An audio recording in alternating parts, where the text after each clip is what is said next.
Peter King, a well-respected NFL reporter for a number of years, had this to say about the long-term guaranteed contract the Browns gave Deshaun Watson.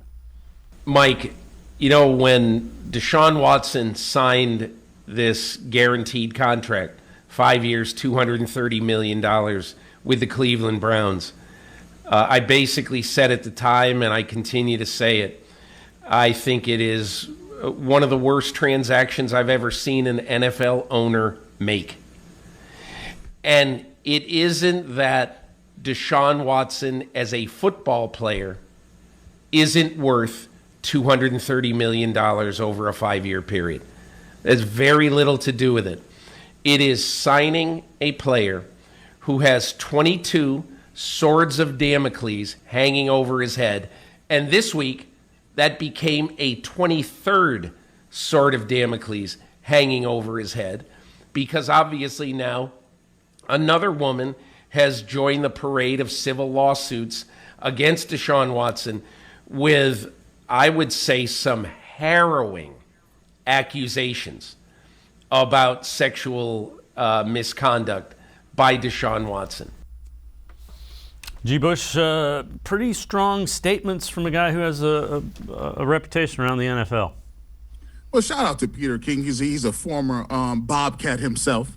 I usually agree with a lot of what Peter King says, but, you know, Peter has been in the game a long time. He understands what this is, right? Like, you know, I think one of the things, and I can get where people say it's the allegations, right? But you got to understand, they understand what the league is about. The league is about, you know, what are you doing to win? What are you doing to get through? And what are you doing to be on top? Now, a lot of people don't want to hear that, right?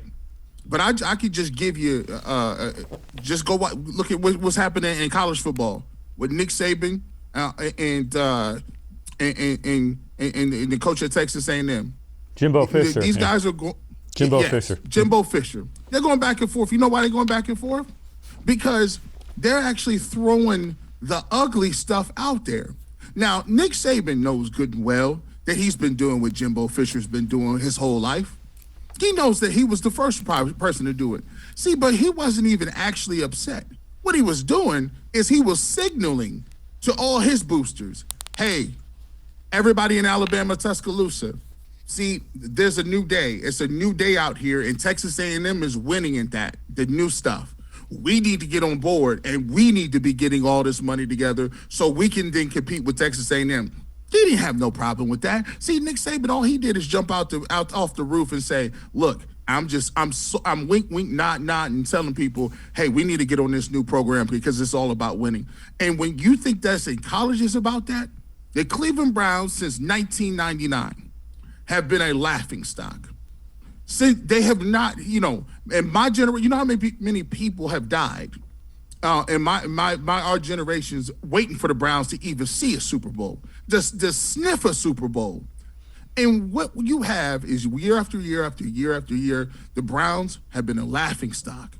I mean, think about it. The only thing billionaire people care about, they got all the money in the world, it's your legacy. Did you win or did you not? That's why it's an elite group of people that own teams. So when Jimmy Haslam is the joke at every bar mitzvah, he's the joke at every christening, he's the joke at every Christmas party, do you think that he's not going to at some point get desperate? Was the Browns' move to get Deshaun Watson desperate? Sure was. But guess what? I want to know if the Miami Dolphins would have made this move, would we hear about it? I don't think you'd be hearing at this level. If the Saints would have got him, I don't think you'd be hearing. The reason it's the Cleveland Browns is, well, how did we let the doormat Cleveland Browns hop up and get a kid like that and reset the market? The allegations are what they are. Like we can discuss them and we can go over them ad nauseum. I'd ask Peter if I could rebuttal, what's the difference between 20 and 23?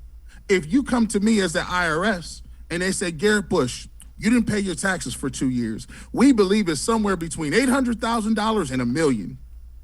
I'm not going to sit here and argue. Nobody's going to say, they found another $50,000 that you embezzled, Garrett. that's even more. We're going to give you even more years. No, they're going to throw you in jail because you stole the 800,000. Either it's 800 or a million. Either way, you're a crook. At the end of the day, they're going to figure out what it is with Deshaun Watson. And I'll tell Peter this. If the Cleveland Browns get to an AFC championship game, there's a lot of population that will forget about what happened. I remember once upon a time, Kobe Bryant was the worst person in life. Kobe Bryant is now almost, they write murals of the guy everywhere. But I'm old enough to remember about Colorado and how uncomfortable Colorado was. Not saying anybody is innocent or guilty. All I'm saying is that media people should not be shocked and all and clutch their pearls when this move was made. If a top 5 quarterback comes open tomorrow with half of the allegations he has, there will be 5 teams, 6 teams, 20 teams lining up to get him too. That's just part of the business. I didn't create it. I just commented on it. Yeah, no, I agree with you. And the thing is, general managers and head coaches that don't win don't have those jobs very long. That's just the way the NFL works.